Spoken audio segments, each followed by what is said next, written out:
Hey everybody, Matt is not with us tonight. He had some kind of lame excuse for not being here. I don't even remember. Um, but we're going to do some Delta Green. In particular, we're going to start the observer effect scenario. I fully expect everyone to die, as usual. And by everyone, I mean Brandon. Hey Brandon, how's it going? I mean, die, brain dead, same thing. Yeah. Insanity. You're playing the increasingly imbalanced Agent Spiner. Right? Yes, the FBI profiler. Nice. And John is here, and you're playing Dr. Holt again. Dr. Lindsay Holt. And we are joining us from a spy cam in your office, it looks like.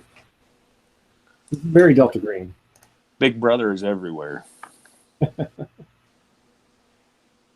You're just actually, it's like you're talking to yourself. You're not even sure if we're there or not.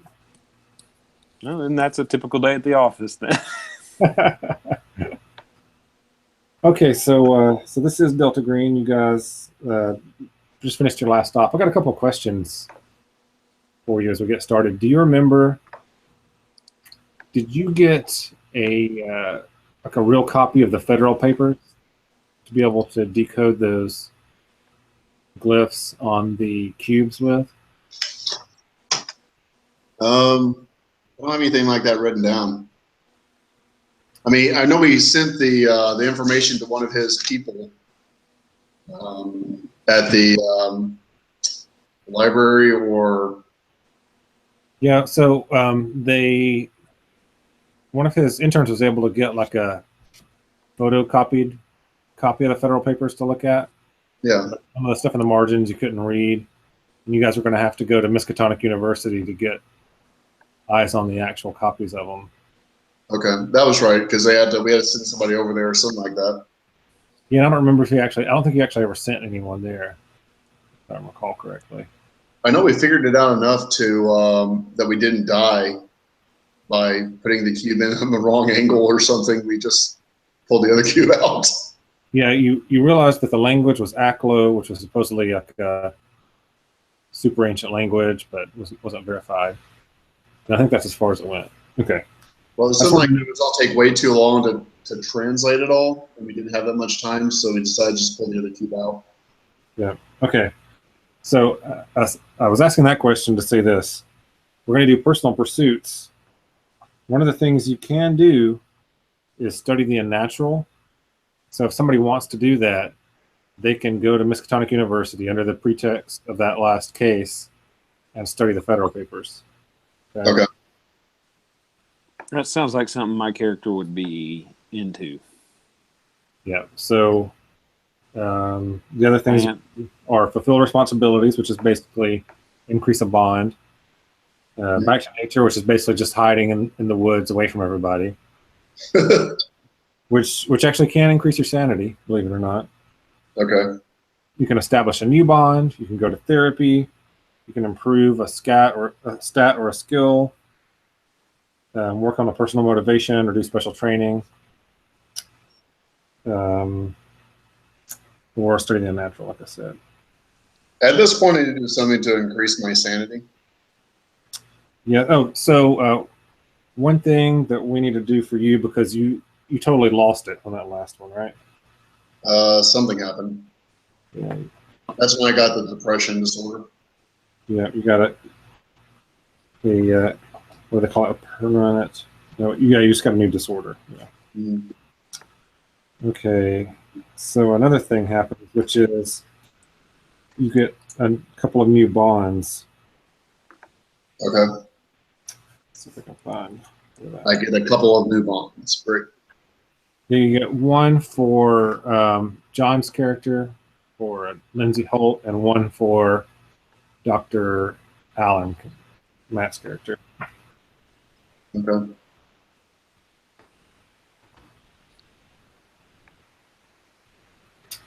I'm trying to see. Next character is a doctor. Yeah, he's an actual medical doctor. I can't believe we all We all took people into sciences, and no one took And it's okay. good with like physical combat or anything. Right.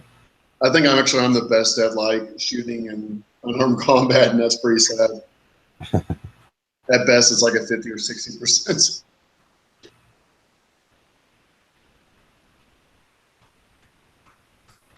Okay, I'll put those down. So what happens when I study unnatural? Well, if that's what you're going to do, we'll get to that in a second. Oh, okay.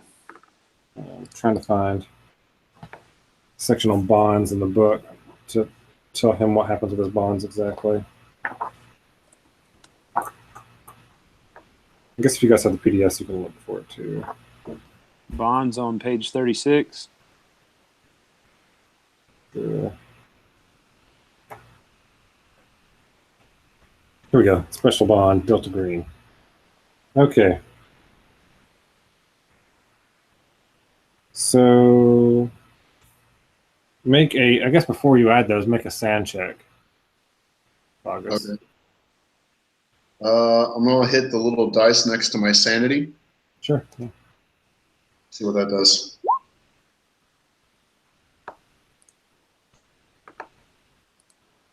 I rolled a 33. Okay, well, that's a critical success. In that case, let's see. Okay, so then you don't get the new bonds then. In that case. I don't miss any or lose any? Well, you need to do roll one more because you have two indefinite. You have two things, right? I got 2 new bonds, yes. No. You have two disorders. Yes, I have the sleep disorder and depression. All right. We'll say that first roll is for your first disorder, and I just make a second roll. And I got a regular success for the second. Sure. All right. Okay. So yeah, no new bonds for you then. So I take off Holt and Allen now? Yeah, you don't have to add them in. Okay, they need to be removed. Okay. Yeah, you don't have to I add. wasn't supposed to add them. Okay. Yeah, I didn't realize it only happened if you failed a sand roll. This guy just woke up. Okay. He just Oh my felt goodness. Okay. So those have now been removed. okay. Do we need to make a sand check for seeing your kid on camera? Yep. Oh my goodness. No. Starting them young. Mm-hmm.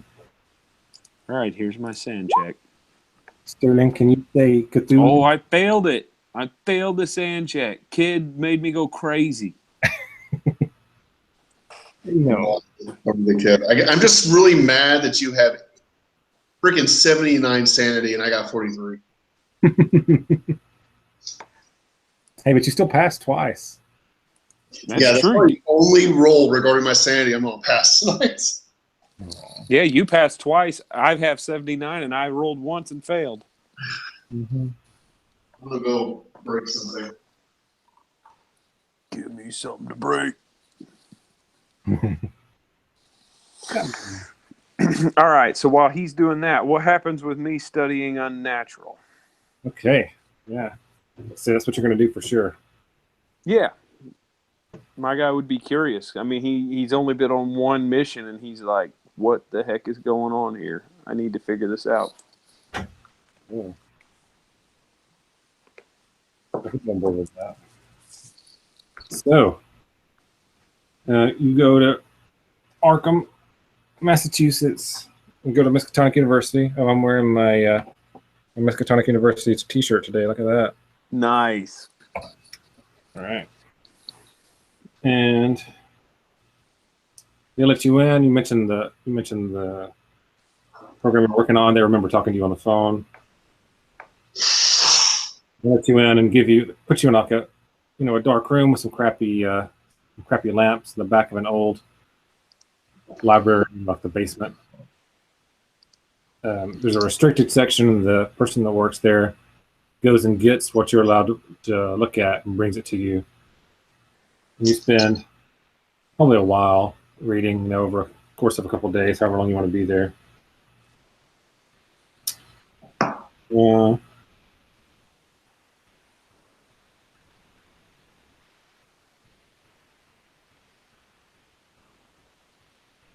All right. So while this is going on, you end up getting kind of drawn into it over the course of several days, maybe even a week.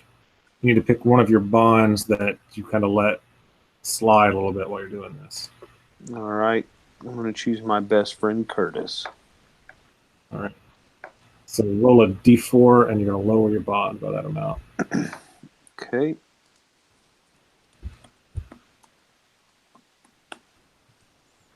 Two. I'm going to 2. Okay. And then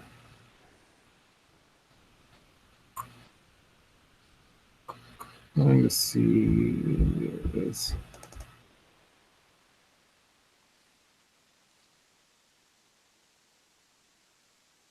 Yeah, on my computer.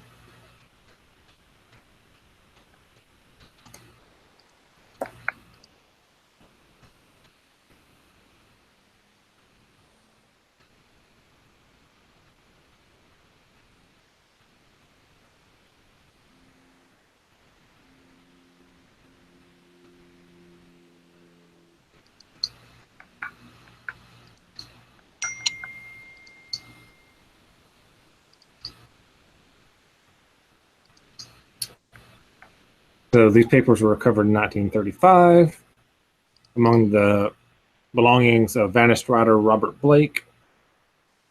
And they were given to the library by the police in Arkham. And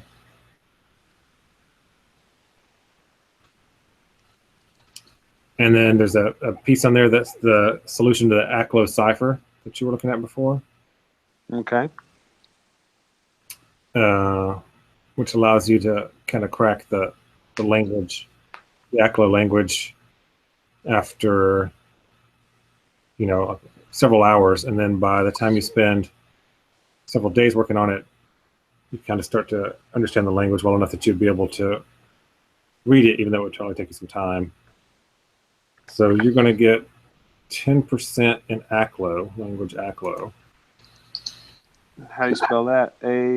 AKLO. Okay. And then roll a d10. Okay.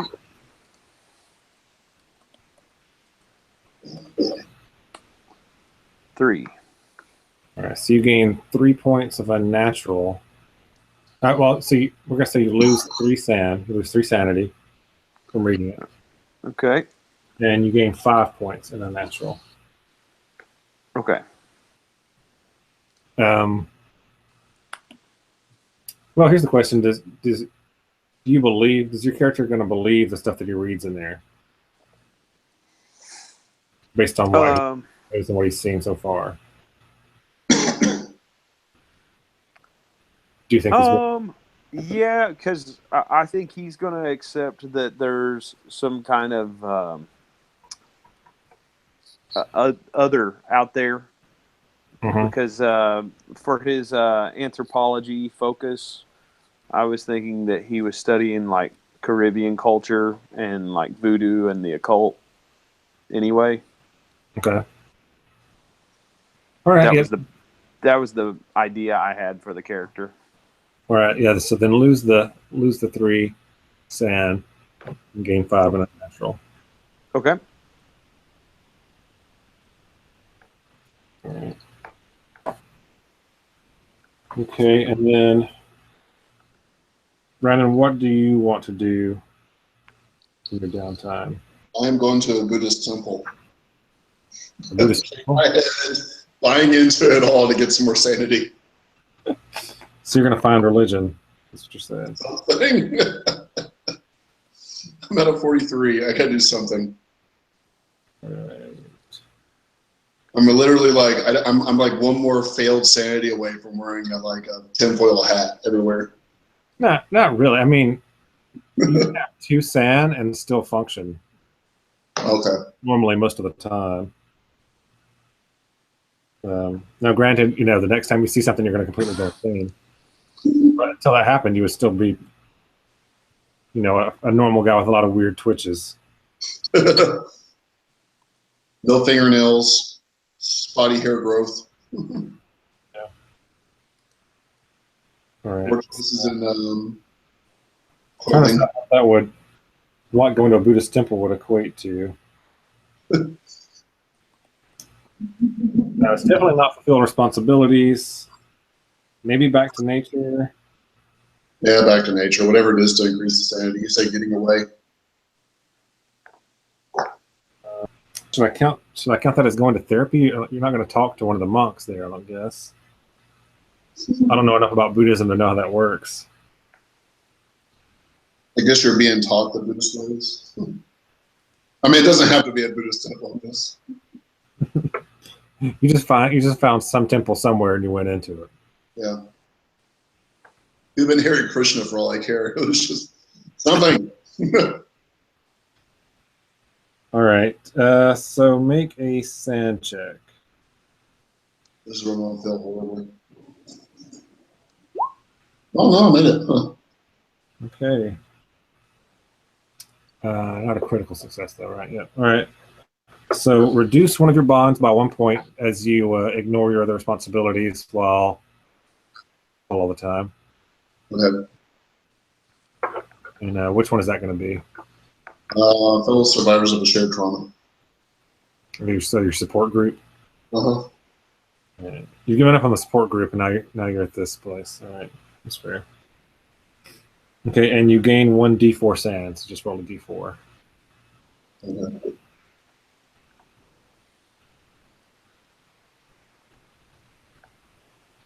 Three. Yay. All right, Hooray! 3 whole sand. Okay, It's amazing. This adventure. so several weeks, maybe a month after. Well, I can't remember what time of was it summertime? That last one that you guys did, or late summer? I don't remember. We were in the desert. Yeah, it was hot. I know that. So sure, summer. The adventure before was winter, so whatever this one is. All right, so this one is, so maybe it was like late spring or something then, because this one is also in spring times.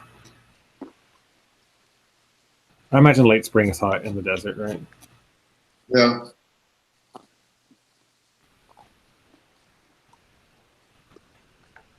I hate it when that. There we go.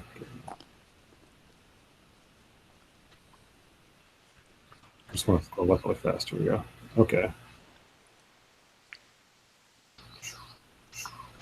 So the two of you, it's like a Monday or a Tuesday afternoon or morning, rather. You're kind of doing your normal thing. So my question to you guys is, what would you be doing on a regular Monday or Tuesday morning? Probably in my office at the field office. Okay, yeah, it's Tuesday. Okay, and your field office is in which city? I think it was Virginia. Okay, somewhere in Virginia. Or that's right. They put you in like in a new building or something like that, right? Yeah. Okay, so Agent Spiner is, you're sitting there, you're collating papers, you're doing whatever it is you do at like 11 a.m. on a Tuesday, basically getting ready for lunch, probably. Mm. Your office actually has people there now. You've got like 3 or 4 other people working in the office there with you. You've been approved. Your assistant's supposed to show up tomorrow. You're very excited about, I'm sure. Unarmed combat, firearms, demolitions, and Excel. And Excel. Yeah, it ticks all the boxes, right? And yeah, you're just kind of doing your thing, you know? Mm-hmm. Good day so far. And then conversely, over at the Smithsonian, isn't that where you work? Yes, but I'm giving a guest lecture Oh, at the College of William and Mary. okay. So still in the Virginia area. Yeah. You're the guest lecturer. Okay, so you're like in the middle of giving a lecture at 11 a.m. We're starting a lecture. All right. So what is your lecture on?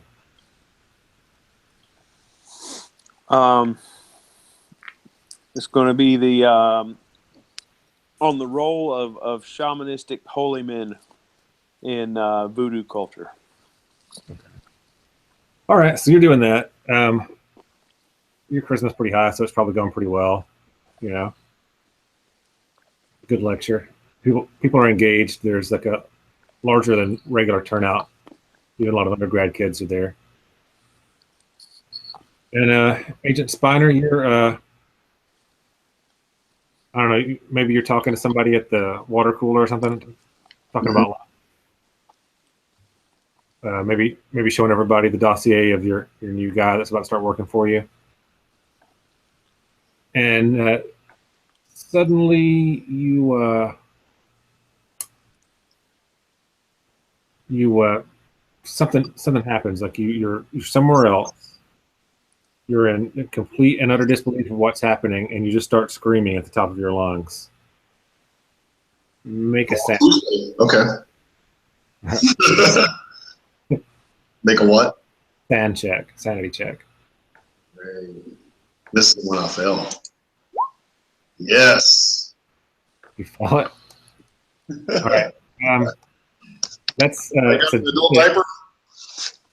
It's a D6. You can roll it yourself. I'm losing sand checks just for going to work. That's 5. That is a temporary. That's temporary badness. I'm just talking at the water cooler, and I'm going crazy.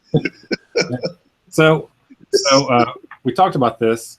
You can try to repress some of the sanity damage that's happening to keep this from going for you. All right. How do I do that? All right, Take a crazy pill.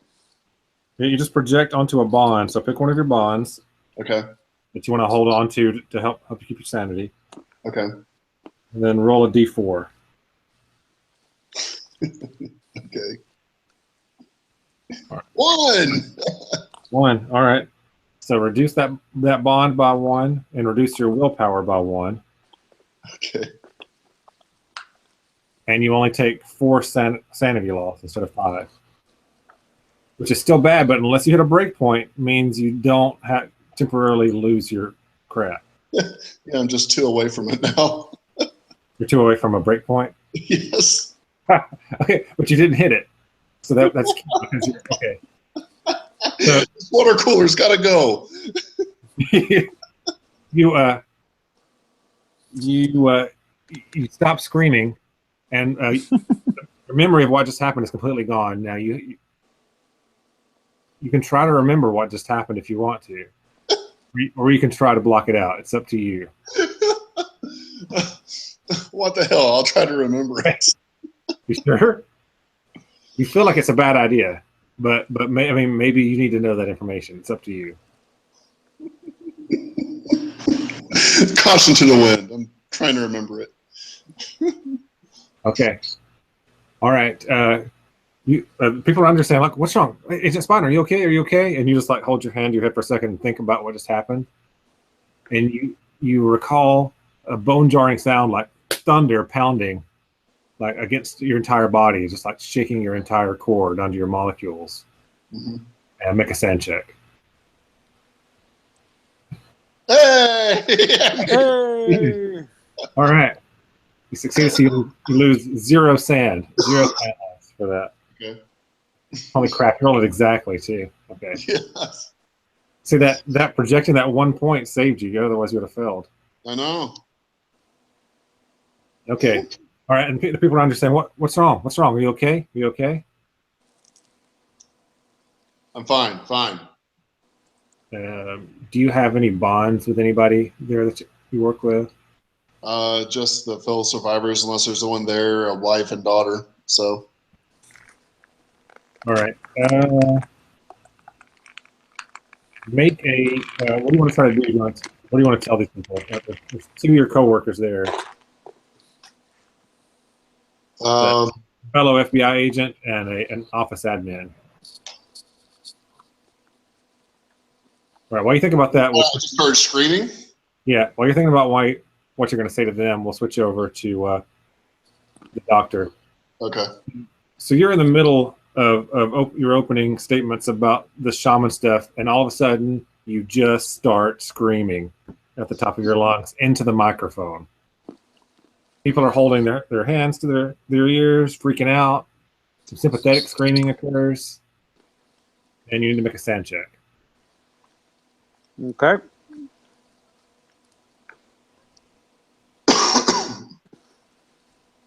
All right, you succeed. Why does yours look different? Because I made my own. You made your own macro. All right. Okay, you succeed, which is good. It's a good thing. You just lose 1 sand. Okay. And after about 3 seconds of just primal screaming, you stop, and the thing that was in your mind that was making you scream is kind of flitting away. You get the same option. You could try to remember what just happened, or you could let it go. No, I'm going to try to put that away. Just immediately. All right. So Yeah. what are you going to do? So you got to think about what you're going to do right now to try to smooth over. You just like popped a couple of speakers with your screen. While you're thinking about it, we'll switch back to Agent Spiner and see what he says.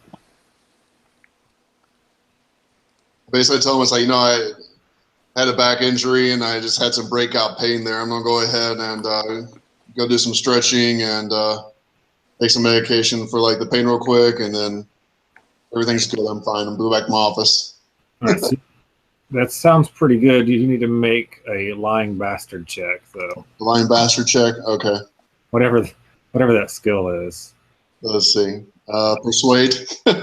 No, persuade. No, lying is different. I don't see a lying one on here, nor a lying bastard one. Not criminology. Psychotherapy. That's lying. No. Disguise. Disguise. I thought there was like. Well, let's see if look at the description for persuade. What's humant? Humant is knowing when other people are lying. Okay. So did you say persuade?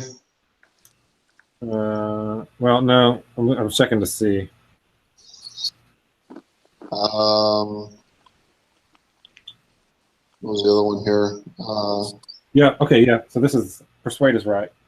You persuade them that you're not full of crap. Okay, because I thought it was bureaucracy, but okay. Persuade. Now, bureaucracy would be filling out the forms to say you're not full of crap. 17. So success. Okay, they're all like, oh yeah, you should probably go see a doctor about that. So you managed to smooth that over, which is good.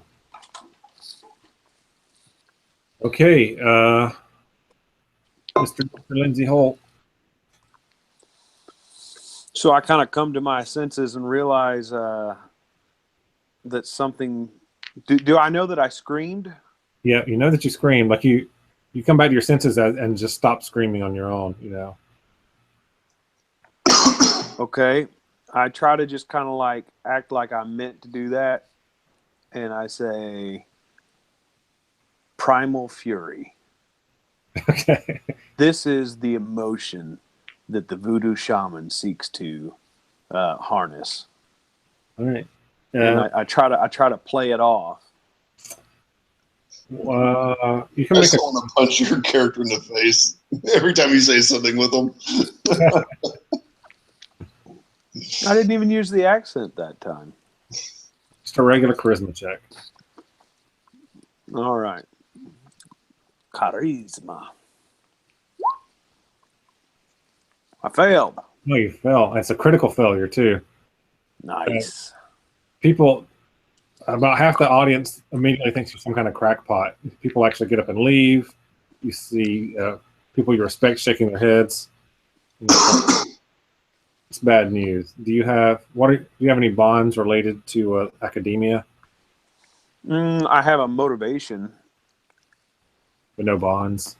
The only academic bonds would be my assistants. Okay. All right. So we'll say, yeah, they're going to hear about it, and they're not going to think as much of you anymore. So you're going to lose a point with that bond. Okay.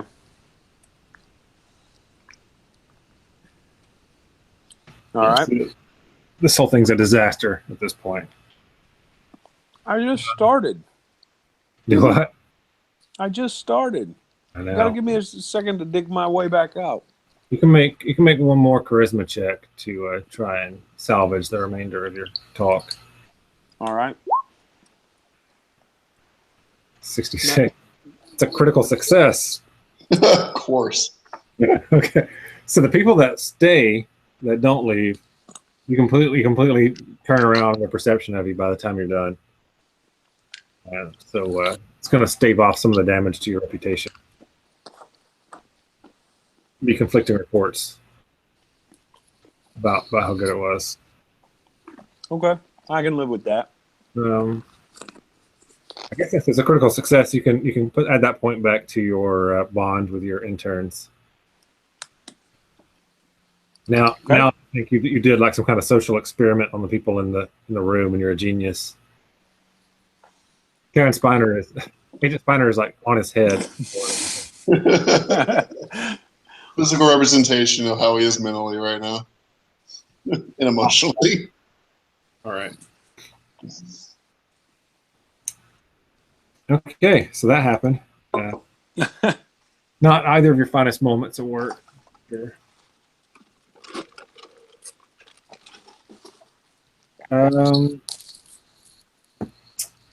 Okay, so what do you do after that? You finished your talk. It takes about 45 minutes. What are you going to do once that's over?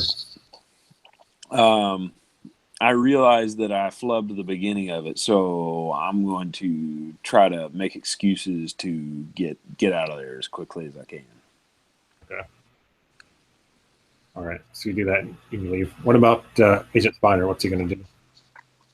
I'm getting back to my office and just kind of taking inventory of myself and just like trying to gather is like, okay, what the hell was that? Where did that come from?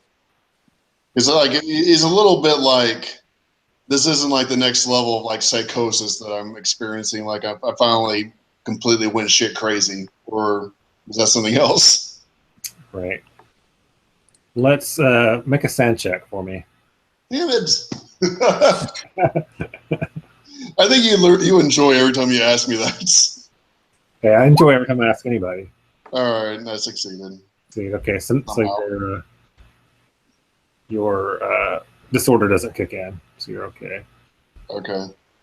All right, so you're sitting there. You sit there for like an hour, 2 hours. You're gonna go eat lunch. What are you gonna do? You know what? I'm just kind of using my lunch break for it, so that I'm not getting too many weird looks from like the people in the office. All right, so you get after about an hour, you get a text message on your phone that you recognize to be a call to action from the Delta Green program. Okay. Whatever you've set up to get, like dentist appointment or whatever, whatever you have it set up to look like. Yeah. And at the same time, Dr. Holt, I guess you're probably driving back from William and Mary. You get a phone call from a robo voice that says your tickets to the opera have come in, and you can arrange to pick them up. And which you recognize to be your set signal to go on an adventure with your Delta Green friends. Right. So I guess I'm going to contact my assistants and let them know to cancel all my appointments for the foreseeable future. Yeah, so you're basically driving straight to the airport now instead of back to the office. Both of you have a meeting at 3 p.m. local time in Chicago. Okay. to 4 p.m. your time, which gives you 4 hours to get there. Right. So basically, have to drive to the airport, take the next flight, direct flight to Chicago, and get there. Isn't that way? With it being short notice, you're gonna have to pay for it with your own money. For I guess for either of you, that's not that big of a deal. It's one plane ticket. You can handle it. And that's also assuming that my own personal money happens to be used for my personal life. So, Yeah. Okay. So you both hop on planes. yep. You gonna do anything before you get on the plane? I'm going to make sure that on my way that I'm stopping by and seeing my character's daughter and making sure that his sister is good with still watching her with the emergency notice situation they got arranged, and let her know that I'll be back in a few days. Okay. How is your bond with your sister and your child? Well, I have it as daughter as 10. Is that Probably need to switch wife to sister. I don't know why I have wife down here since the wife is the one that was swallowed by a portal. Yeah, that doesn't make any sense. Yeah, I'm going to switch to sister. All right. So what's the bond for sister at? 10. Is that your max? Is that the starting? Yeah. Okay. All right. Yeah. So you don't have any trouble with that. That's all fine. And you make it to the airport. The two of you probably don't see each other on the plane because Dr. Holt's in first class, and you're flying right next to the toilet. Fire in the back of the plane. You do need to. So this is one of the things about this being a short notice is you have to figure out your own reason for not being at work the rest of the day and possibly tomorrow. Oh, yeah. So you can tell them you're going to take a couple of days, sick days to get your back looked at or whatever you want to do. Yeah. Because they'll probably buy that at this point. Yeah, it's like I got to go to the physical therapist and get worked on for a couple days and I'll be back in. I got plenty of sick leave built up, so. Okay. All right. So people are just like, sick leave, wink, wink. Yeah, I understand. No problem. All right, we'll say the two of you meet as you're both walking into an office building owned by the FBI in Chicago. Both walking in at the same time. I just got out of Uber/taxi about the same time. So you got a call too? Of course. Have you taken care of yourself since the last time I saw you? I guess you can say that. He's wearing some like Buddhist accoutrement somewhere on his body. Still trying to get the Jewish robe approved as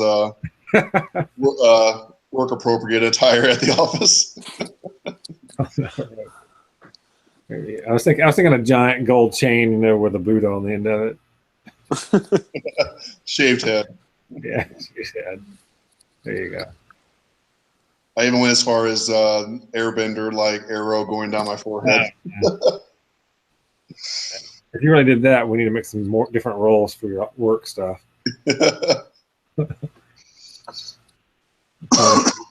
Probably going to be mandatory therapy sessions for your guy. Yeah. All right. So, you guys show up at the front desk. You give the guard your names. Gives you visitor badges and tells you the floor you're expected in and what room number. Yeah, you guys scoot on up there, and it's a small room. There's one other guy in there, kind of twiddling his thumbs. When you show up, he stands up and says, hello, would you guys get a call to come in on short notice too, or do you know what's going on? Just got word. Just arrived. My name's Hua. He shakes your hands. So no idea what's happening, huh? Yeah, nothing yet. Just know that we need to show up. Just looking forward to another diverting night at the opera. Yeah. Kind of half smiles. Yeah. Diverting. That's one word for it.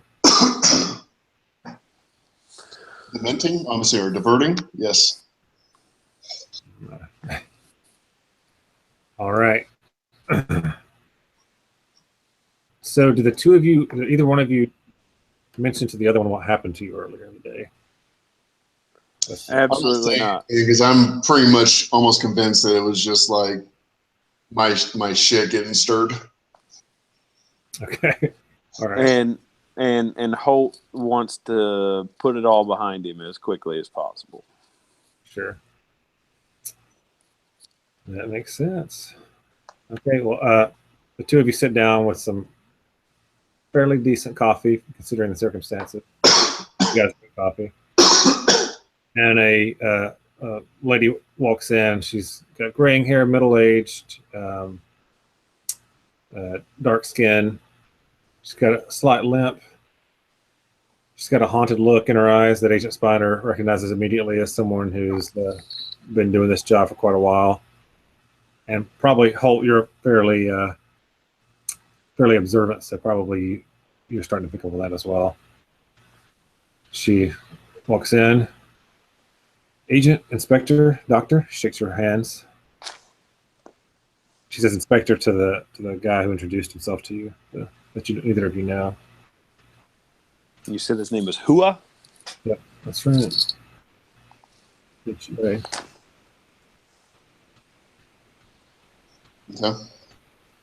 Adam? So I suppose you're all wondering what you're doing here. As always. So let me first just do some slight introductions. This is Inspector Hua. He works for the Department of Energy, the DOE. He is our expert on this particular mission. I am Eve Carpenter.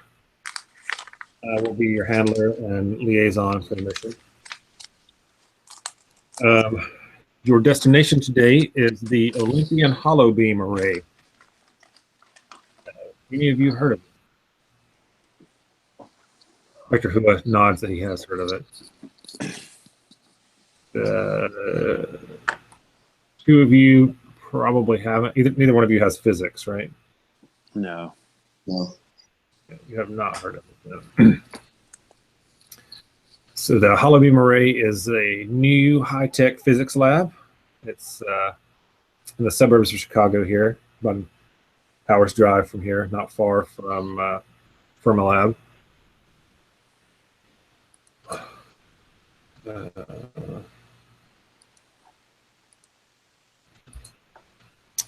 It is run by a handful of academic researchers from University of Chicago and funded by the Department of Energy's Office of Science. And it's Inspector Hua being here. There's also a private consortium of donors, venture capitalist firms, in particular Olympian Advances Incorporated, which tells you the reason it's named Olympian Hollow Beam Array, based on the amount of money that they put into it, basically.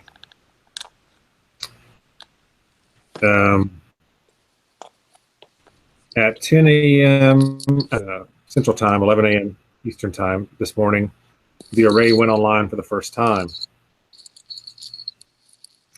Both of you recognize that as the time that you had your complete and utter freakouts. Not having a incredibly easy time, like hiding the kind of the shock on my face. That's fair. Kind of having a what the shit moment. I'm not saying anything. Right. And Dr. Holt is just kind of nervously tapping his wristwatch. Right. Okay. So, not long after not long after the array went online. Um,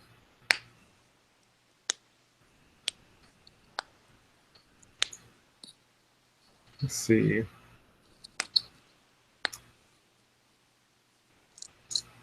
Well, so it went online at 10 a.m. this morning for the first time. The objective, your objective is to go to the array, isolate it by shutting down communications with the outside world, cell phones, internet, etc., and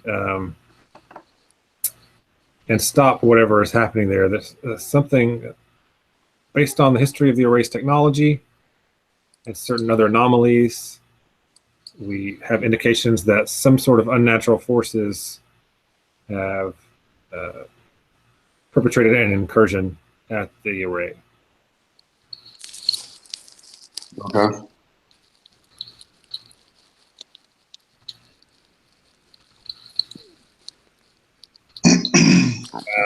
Dr. Hua has his own credentials, and she has a manila envelope she opens up, pulls out badges for the two of you with fake names on them. These are your credentials as part of an inspection team for the Department of Energy. Your cover is that you are there to do a review and an inspection based on a power surge that occurred this morning. Okay. These will not hold up to scrutiny. Try not to make yourselves overly suspicious to the people working at the array. If they put a lot of time into figuring out who you are, they'll find out that you're either retired or dead employees who are nowhere near the correct age. This program has been classified, and this this investigation, I'm sorry, has been classified as Operation Observer Effect. Mm-hmm. No one without Observer Effect clearance is allowed to go on premise or know anything about this investigation. We have an unmarked DOE issued sedan for you guys to drive there. There's service pistols in the trunk. And a couple of handheld Geiger counters. Just in case. There's not supposed to be any radiation off of the Holobeam array, but Yeah, after the last adventure. do what? Radiation after the last one we have? Yeah. Let's go look over my shoulder for any more Velociraptor feathered crap. The last thing she slides out of the manila envelope is a cell phone. She slides it over to Agent Spiner. That's a burner cell. Try to use that exclusively. Don't use any personal cell phones. That one already has my number that you can contact me at it, programmed into it. Okay. Do the three of you have any questions before I send you on your way? Was the understanding given to us that she's accompanying us, or it's just us? She's your handler. Yeah, she's just your contact with the program. Okay, and that was Eve? Yep. But Inspector Hua is going with us. Yep, he's going to go with you. He actually works for the DOE, and he's an agent for Delta Green. Okay. Did I get any word about my assistant meeting up with us? The group here at the table are the only people I'm aware of coming. No one else. And I guess I'm just a little confused why I was chosen for the mission with my skill set. You can make a HUMET check. Your name was given. Okay. As an alternate for Dr. Allen who couldn't make it. I succeeded.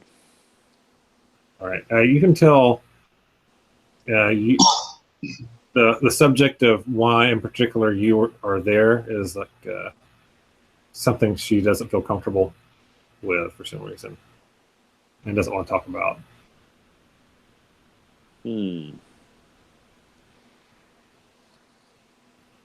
Just suffice to say, we're confident that you're one of the correct people to be on this mission.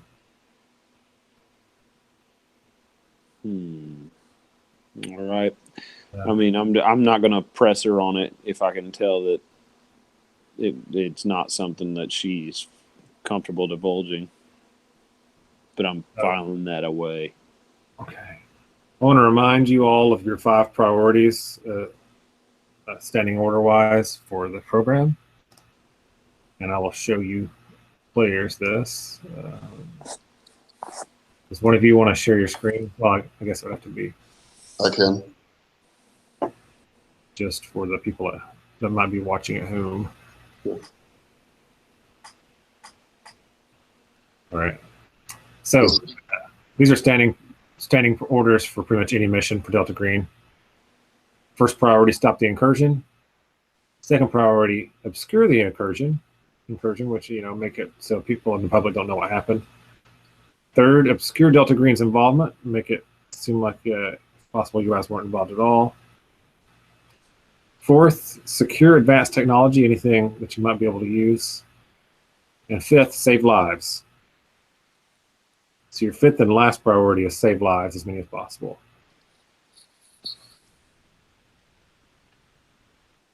And that's just kind of the nature of the work. Okay. Basically, just reduce the amount of collateral damage as you can. Yep. Yeah, that's the gist. Yeah. And you guys can go back and look at that anytime you want to. It should be in handouts in the journal tab, Roll20 thing. Gotcha. Can I ask her if there is if I'm able to bring on a personal assistant in regard to assistance with any type of physical altercation? Do they have any other credentials for a tech or somebody last minute? The people in the room here are the only ones cleared observer effect to be able to go. Now you're going into a situation where it's going to be a bunch of academics, a couple of engineers, an IT guy. There shouldn't be anything that you couldn't handle with with your current skill set. Okay, so I should be able to bullshit my way through it. If I do have to add somebody. Okay. Well then, sounds like we're good to go. Any questions about the array itself, the science they're doing there, anything like that you want to know before you head out? I don't even bother asking. I know it's not going to be my it's not going to be in my understanding. Okay. Anything regarding the technology you need to be aware of that would cause physical damage, radiation, anything of that nature that we need to know? Well, it is a lab that does laser research, so there are a lot of lasers involved. Laser? But they should all be contained in inside of experiment parameters. All right, at that point,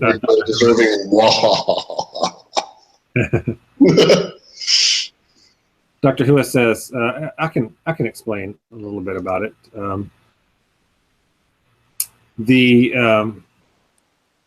What the hollow array is studying there is the theory that space itself is a 3-dimensional hologram that's being cast onto a 2-dimensional surface. And the array that they set up there is basically to test for vibrations that would either prove or prove false that hypothesis. So they're basically creating a sensor that would pick up certain vibrations or frequencies and collect data if, in fact, their hypothesis is true. Okay. All right, got you then. So what is, do we have a particular time frame we're looking at? No, just go ahead and get there as soon as possible. They're expecting an inspection team. As of right now, no one else should legally be allowed to come near. For some reason, you guys calls like first responders, police, fire, ambulance to come. Whether or not they will abide by those restrictions, is anybody's guess. We would try to hold them to it, but if you guys go up there and make a big stink and have them calling people or doing something else, then we'll try our best to cover our butts, right? But I would recommend that you try not to let that happen. Make sure your first priority is making sure that no communications happen once you arrive. Okay. Gotcha. All right. Roger. All right. So you guys go out to your sweet DOE car sedan. Dr. Hua says he will drive. He knows the general area anyway, and that'll give you guys some time to. You can go over your cover identities. You can do research, ask him questions, whatever you want to do. Okay. It's gonna take about an hour. So during that hour, you basically have time to do two things, each of you. Mm-hmm. You can rehearse your covers. You can research the hollow beam array. You can look into the power surge. You can look into the company, the Olympian Advances company. I'm definitely going over our cover to make sure that we have it down as best as we can. Since this is the first time going incognito together. Okay. And also my home office to make sure my assistant is rerouted to where we are as soon as possible. That's now that you can do that. That would be a breach of program security. Damn it! Because he doesn't have clearance for observer effect. Okay. Request at least putting in the paperwork for requesting clearance. It's gonna be better than a freaking fancy paperweight. I'm also going to go over my cover identity, and I'm looking into like the academic backgrounds of any of the researchers, seeing if any of them went to schools that I'm familiar with, that kind of thing. All right, so you're researching the people that work at the array, basically. Yeah. All right. So you each get a 20% bonus on your next charisma or persuade check that has to do with your false identities. Okay. So maybe just make a note of that somewhere. And you get that from going over those identities. One of the things you do when you go over those is you read the name. So you need to come up with a fake name for each of you for now. Use a fake name generator. Parisian. What was that? I don't think that was Lando Calrissian. Calrissian instead of Calrissian. Right then. All right. Put this next to your nameplate on the table, I guess, if you want. But right, yeah, put those on there so I can see them. And then if you guys slip up and call each other by your real characters' names while you're there. Oh, wait a minute. What are we doing? What are we putting down? On your token on the Roll20 table. Oh, I need to change my character stuff. Okay. But just like after your name, in parentheses, put the fake name that you're using right now. Okay. So I can.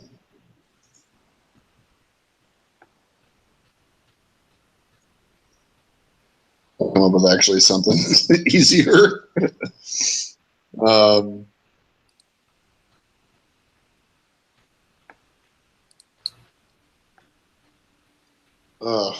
on. Johnny, you come up with anything yet? I am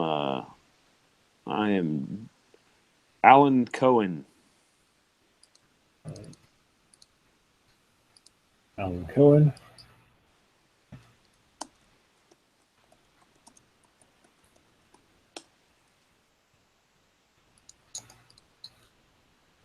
There we go. Okay. Cohen.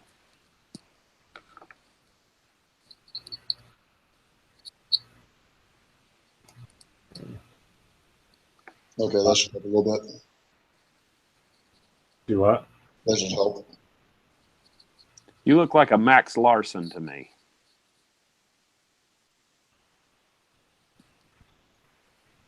Maximum What? or? Now there's two of you. Oh, Now, there's just one, but there's no nameplate. Oh. Now you're back. It's not showing up online. This Can is you guys see great. the name? No, I can't see a name. That's weird. yeah. No name for me. It just says generic token. Oh, you changed your actual character's name. Don't change your actual character's name, just the nameplate on the. Oh, I don't know how to do that then. You just edit Click. the token itself. Yeah. All right, so there's a character name, change back, and then I. Drag your token out. All right, it still does no name. I know, but we go to settings. Okay. Click. Make it represent your guy. I'll do that for you. I got it. And then where it says name down there, you can type in something in parentheses.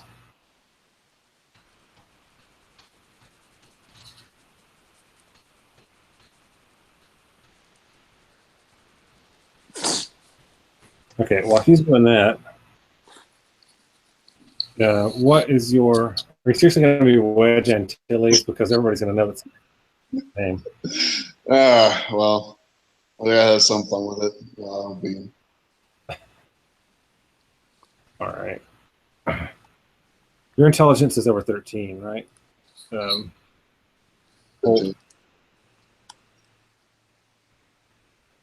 There, I gave you a link to a name generator. I just put Jeff Smith. okay, just I had to have some fun with it for a second. all right. Dr. Holt has an intelligence of 13 or higher, yes? I believe so. Intelligence 17. Okay, you don't have physics, do you? No. Okay, a lot of the stuff you read is kind of over your head, physics-wise. What's your bureaucracy at? 40. I'm sure he's got like 5 assistants that take care of physics for him. You learned that the current research and engineering team at the array is the same team that was directly involved with construction of the array. Okay, so the research team is they were also over construction. Yep. Can you do a bureaucracy check for me? Critical success. Okay, so here is what you get. You managed to drum up an org chart. There you go. For the people that work there. You guys all see that? Okay. You get a background dossier. People that work there. You get First time I thought in the research it was Helen Keller. I was like, oh God, really? you get a layout and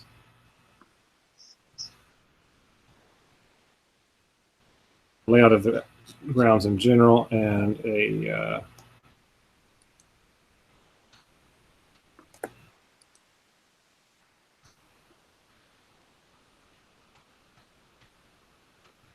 blueprint of the area. So you find all kinds of stuff. There you go. How do we get this again? From his research that he's doing into the people that work there Oh. on the interwebs. See from the org chart, Dr. Jamie Campbell is the director. She has 2 assistants, Helen Klinger and Philip Black, both PhDs. There's 2 engineers, Ishi Takagawa, PhD, and Evan Kozak, who only has a master's degree. And then you have support staff of an IT guy, Jingfei Sang, also only a master's degree. 4 security people and a janitor.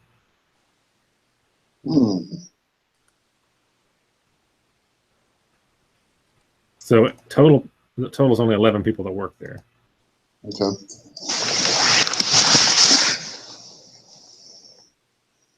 Backgrounds. Kind of already told you most of them. Of note, the security guard folks, one of them is a retired Army Ranger, Special Forces. One of them is a retired police detective. Another one is retired captain from the Marines. And the other one is a retired sergeant from the military police and the Army. All right, so these are probably all people that can hold their own pretty well. Yeah. And then the IT specialist has a master's degree in computer science from Carnegie Mellon, which is one of the preeminent computer science schools. And the janitor is a janitor. Has a master's degree in Sanskrit. Yeah. Sanitary services. The grounds, there's a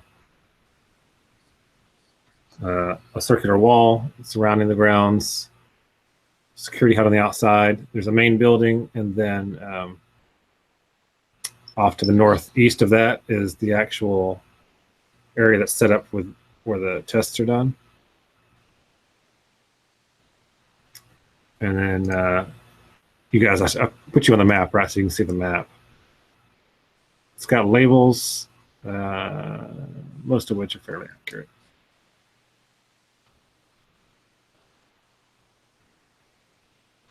Any questions about that enormous amount of information you just got? Yeah, that's a lot to process. Yeah. Hey, your bureaucracy check, you basically made some calls, got someone to send you some scans of the blueprints. So you got those bad boys. And somebody somewhere wants you guys to have as much information as possible.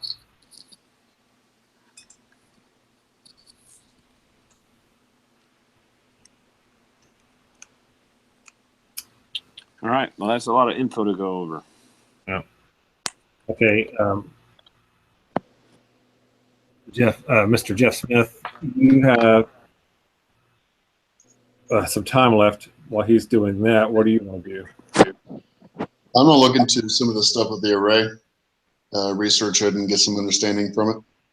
Okay, so you can look into the Power Surge that happened this morning, or you can look into the company itself, the Olympian Advances. The Power Surge. Okay. Hua gives you a phone number to call to talk to Con Edison. That's who serves power there. Mm-hmm. And he tells you what to say, basically, to cut through the bull crap. And okay. All right.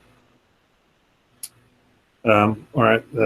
You finally get a hold of somebody that knows what they're talking about, and they're like, "So I understand you want to know information about a government facility that's connected to Con Edison."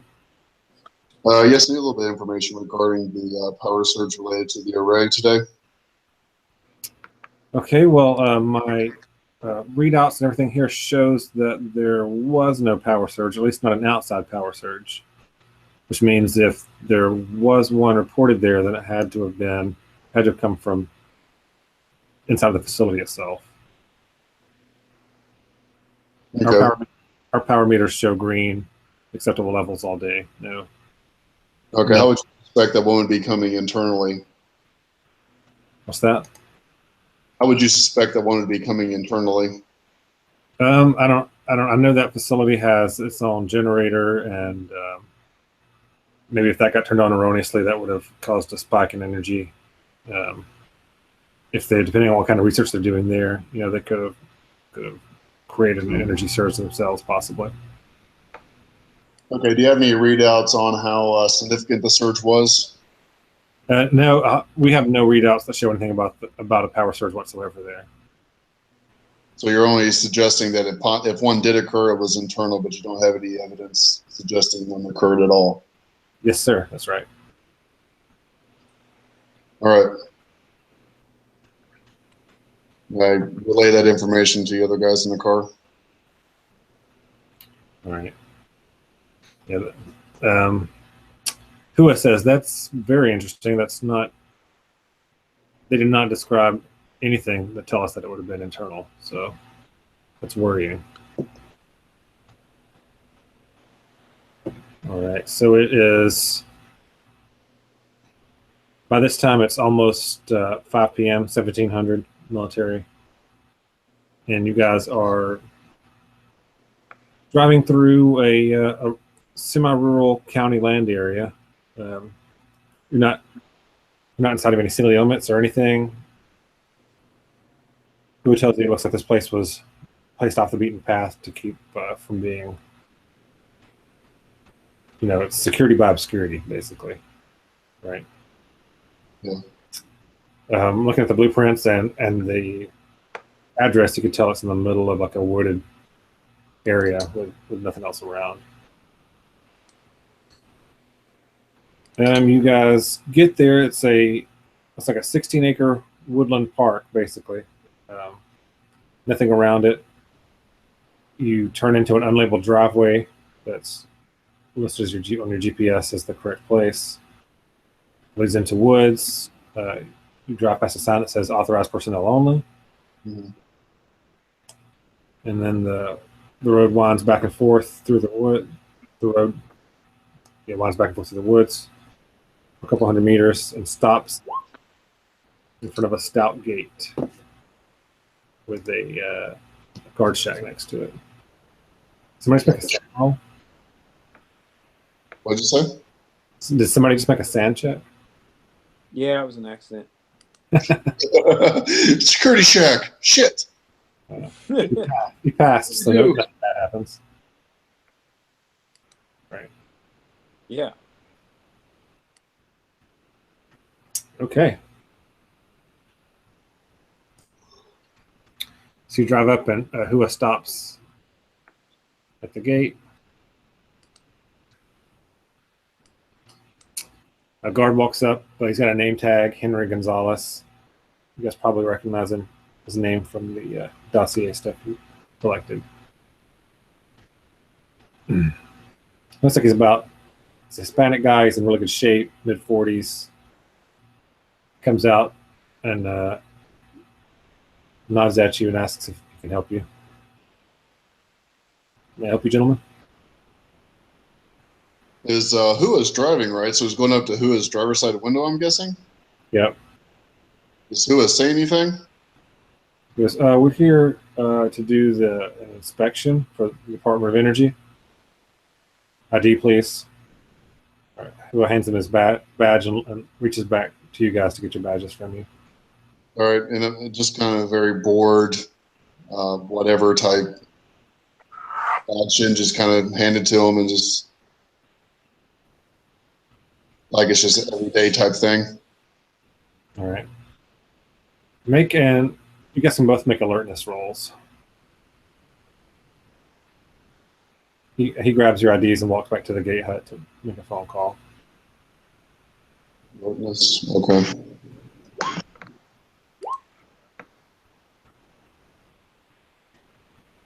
All right, I guess I got mine.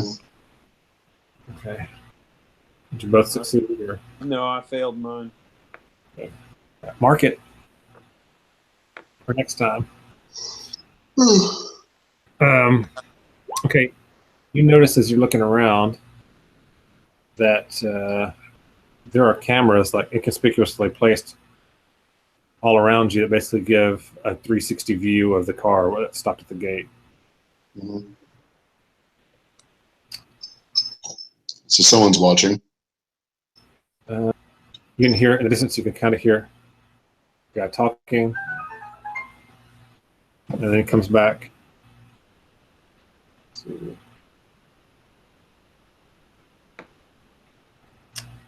Matt just texted me and told me they're heading back home.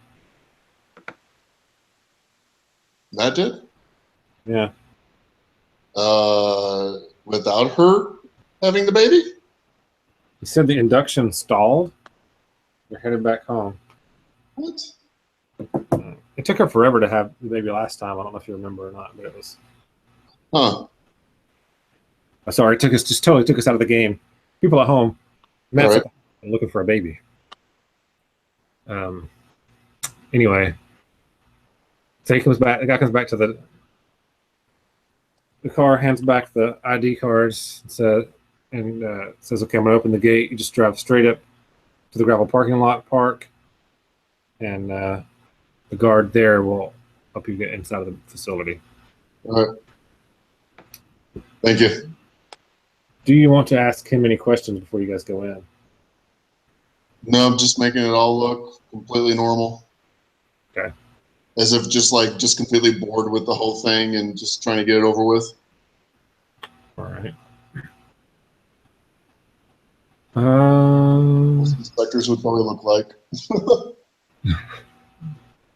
All right. So Hua pulls in, drives up the driveway, parks. It's a gravel parking lot. There's plenty of parking for everybody that works there, it looks like. Gets out, and you guys start walking over to the security hut, as it's shown on there.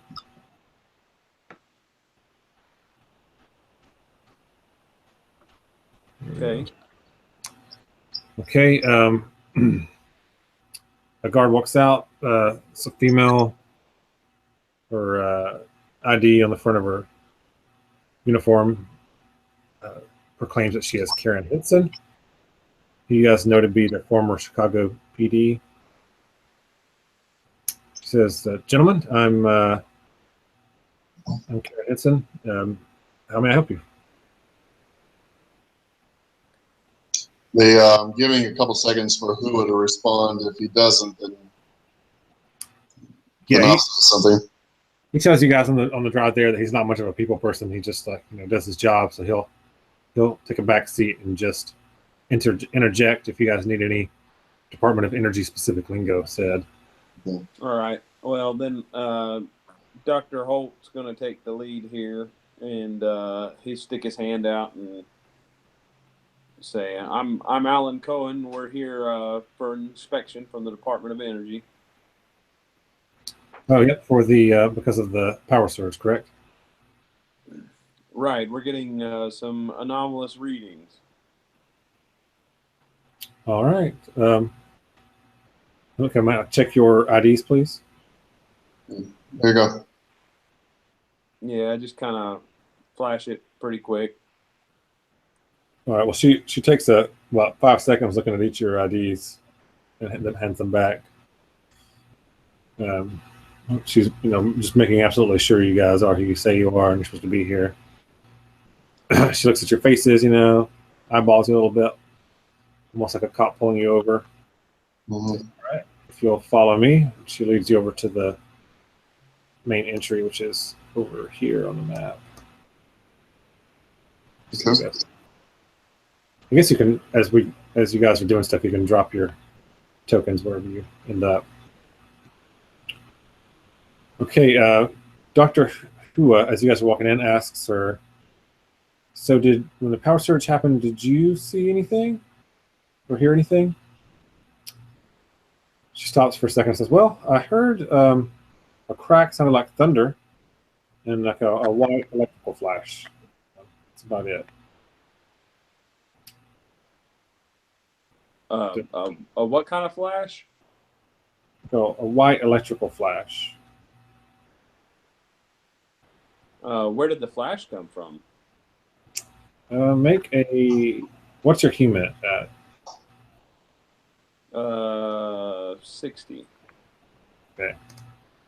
With a 60, you can tell that she's nervously holding something back. There's something she's not telling you for some reason.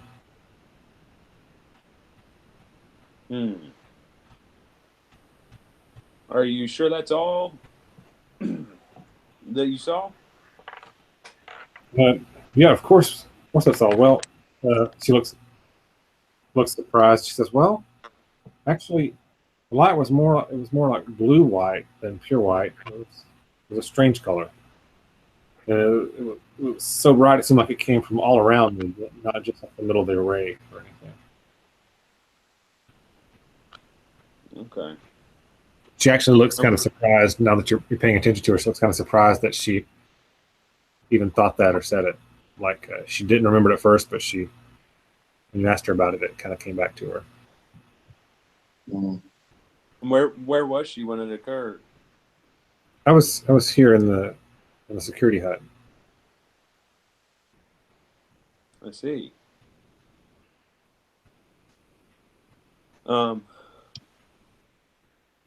So looking at the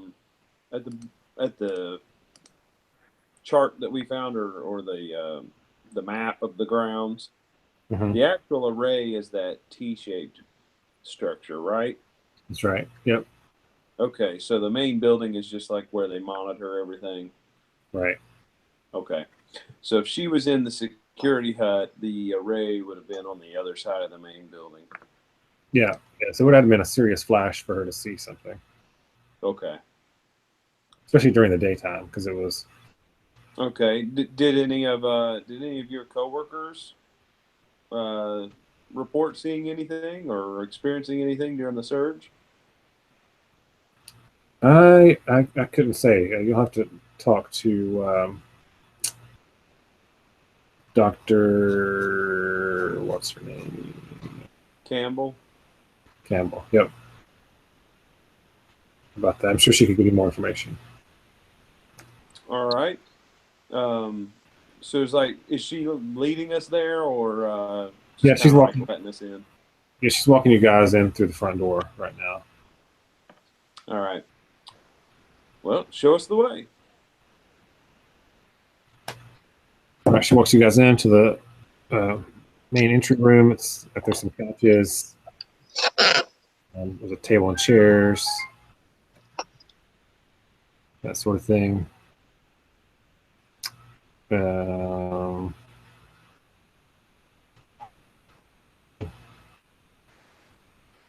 blah, blah.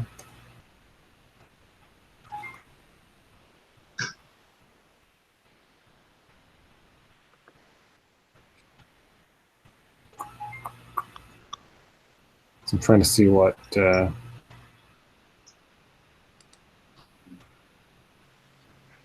we go. Okay, so she leads you through there and into Campbell's office here in the back. You go down a hallway, you can hear some people talking, things moving around as you go through there. And she walks into Dr. Campbell's office. Actually, Dr. Campbell meets you guys out here, I'm sorry. And she walks you back there. She's like, "Oh, welcome, gentlemen, you're from the DOE, correct?" That's correct. Why are there two Agent Spiners on the map? There's two? Yeah. It's like a Krieger clone. You just get rid of the one without the name tag, I guess.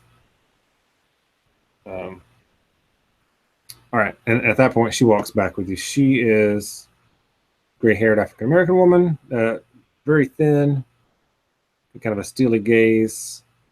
You guys know she's an MIT physicist, all that good stuff.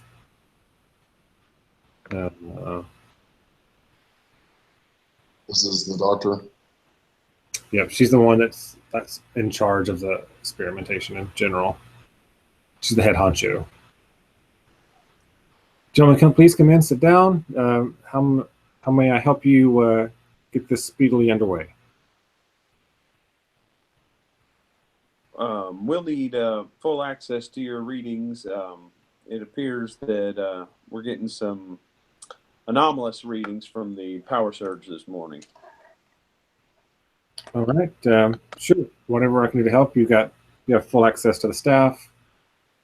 I'll have someone take you around as you see anything you need to see. We're all on the same side here. We just want to get this done and get the government's work back up and going as quickly as possible, right? Absolutely. That's all we want as well. Get this over with and get back home. And what were you doing at the time of the power surge? I was at my desk here working on some readouts from the array. I see. And were you aware that something had occurred? Yes. When the power surge occurred, we had a momentary loss of power, and it took a moment for everything to kick back on. Momentarily, the generator kicked on momentarily to give us backup power, and before things were reconnected. Can you tell us where the power surge originated? I have no idea. It had to have been something outside the facility. That's really all I can say. From outside. But I have no idea what would have caused it. But hey, that's why you guys are here. When you say outside the facility, you mean outside of this main building or outside of the array? Yeah, outside of the array. Yeah. I don't know how it went from inside of the array. I see. Was anybody monitoring the array at the time of the surge? Oh yeah, it was being monitored by all of us to some degree, but D was of course collating the results as they were coming through, just as he is now. All right. Well, we'd like to speak with her and see if she noticed anything on the readings at that time. I'm sure you could. Just so you know, though, D is a artificial intelligence. Ah. But you're more than welcome to see D. Everybody that gets to work with it is fairly interested, so I wouldn't begrudge you that. Excellent. All right. Let's see, Doc. If you have any other questions for me, just let me know. Otherwise, I will get Dr. Black to come and show you around. That'll be fine for now. All right. Just so you know, here today we have myself, Dr. Black, and Dr. Klinger, my assistant researchers. We have our two engineers, our IT specialists, Sang, who's in charge of D, and the janitor isn't here today. We have two guards on duty today. Okay. We'll try our best not to disrupt your normal operations today. We appreciate it, and just as soon as you guys can get everything set up and get us a clean bill of health, hopefully, or figure out what happened, I would greatly appreciate it. It's an exciting day here. It's the first day the array's been on. We don't want it marred any more than necessary. Completely understood. All right. If you guys don't have any other questions for her. Yeah, pretty good now.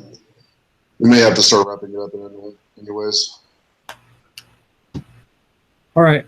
So yeah, maybe we'll stop here. She calls Dr. Black in to show you guys around the rest of the place, and I'll stop there. So, Okay.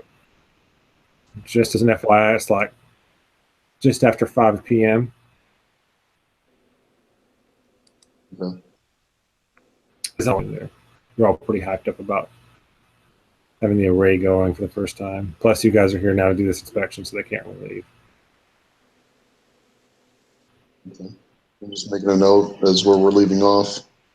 All right. Yep, you're in Dr. Campbell's office. So, well, plus we'll be able to see it on here, so that'll make it a little easier. Okay. All right. Okay. Any last second questions or anything before we stop? Probably good. Pretty decent starting spot before we get too deep. All right. Hopefully next time we'll be able to get Matt in. Yeah. Well, you just have to see. That's if he's not knee deep in poopy diapers. It's true. He probably will be either way. But, yeah. Yeah. All right. All right, guys. Bye, everybody. All right. Good night.